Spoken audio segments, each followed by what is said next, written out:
But I'm not going to keep you long, but we're going to talk a little bit about from pain or from broken to purpose. At some point, everybody in here can identify with pain and being emotionally broken. I mean, whether it's from a loss of a loved one, a divorce. I hear a divorce is very much like losing someone. But if you lost someone, abuse, infidelity, simply just being disappointed with yourself.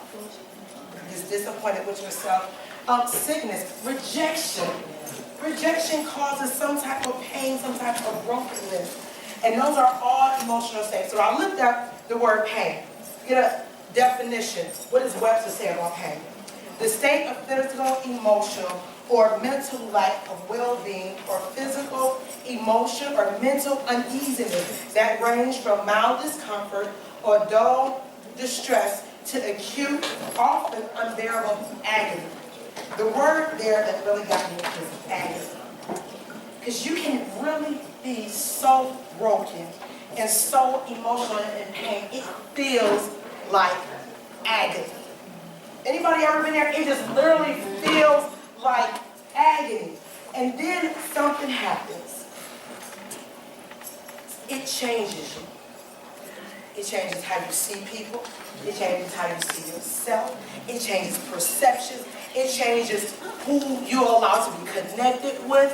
It changes you. And guess what? Not always for the better. Not always for the better. A lot of times, brokenness or pain, we see it in relationships. So now, like Tierra was saying, you see it in relationships, so now you gravitate towards something in your brokenness. So now what you're even gravitating to is not what you would even gravitate to if you were in your full sanity. If you were really looking at yourself the way that you are. But now, you're settling for something that you know you wouldn't even look twice at before. You're dealing with somebody that do you wrong and had no respect for you, and then you supposed to like it. That is some of the things that go on in this pain or this brokenness. And Tierra's story is so very different from kind of mine. Tierra went through some things that I could not even imagine going through. I got married. I had all my kids. After I got married, I went to church, paid my tithe, and I did all of these different things. But I was still so disappointed with life. I was disappointed at the state that I was in. God, I thought I would be further right now. God, I thought this was an issue. Whatever the issue is, look, somebody said something to me, and a lot of times this happens when we're growing up. Somebody might say something or call something over your life, and it happened, and you heard it, and it stuck with you. You 30-something years old, you still remember that thing.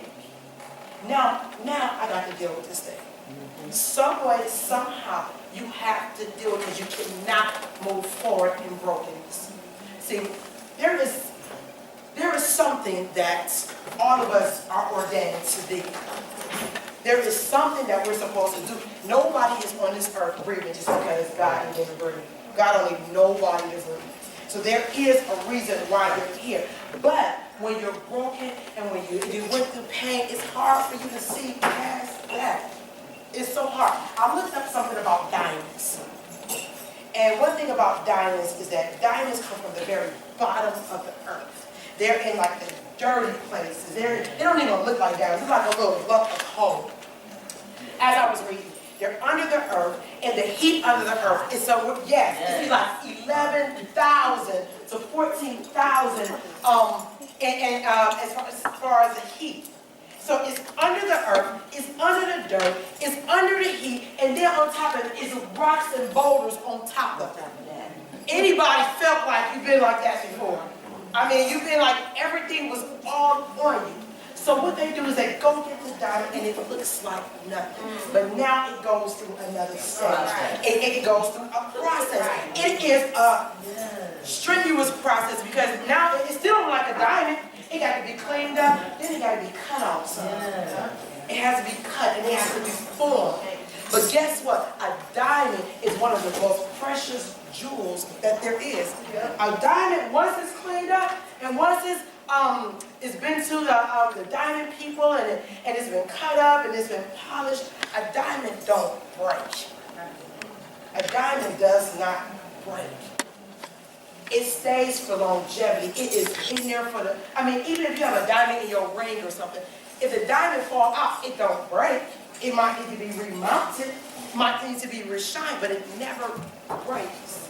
And even that, when you're going through your broken period, when you're going through that place where it's just ugly, I'm talking about a place that's so ugly you wish you could blink and never think about it again. I've had those, I wish I could erase it from my memory.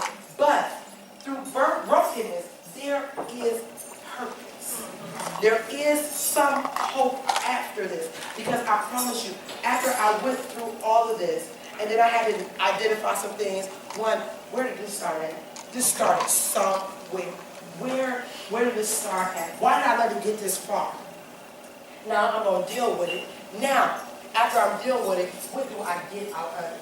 And after this whole little thing with me, and this thing went on, it went on maybe for 10 years before I said, God said, daughter or son, I have not forgotten about you. I am setting up your Kairos moment right now.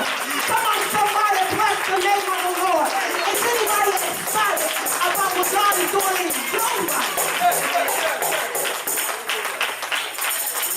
I need you to be excited about what God is doing in your life. Because guess what, y'all? God has an appointment and a call on your life. I don't care what the world has told you, because the world told us so many things. You ain't small enough, hair ain't long enough, not light enough, don't make enough money, don't drive the right car, ain't got a nice house, ain't got this, ain't got that. Oh, but I understand. I can just believe with God, and God will love me in spite of. Hallelujah. See, I'm one to be so glad that God is not like man. Man will tell you no before you even get through the door. You walk through the door, man, like no. No. But see, that's not the type of God you serve. So I want you to put yourself in David's situation. We all Davids right here. But we all want to walk into this big gift that God has got for us. Children, it's shining on this morning. So now, when we're wounded and broken and needing a friend, oh Lord, you are more than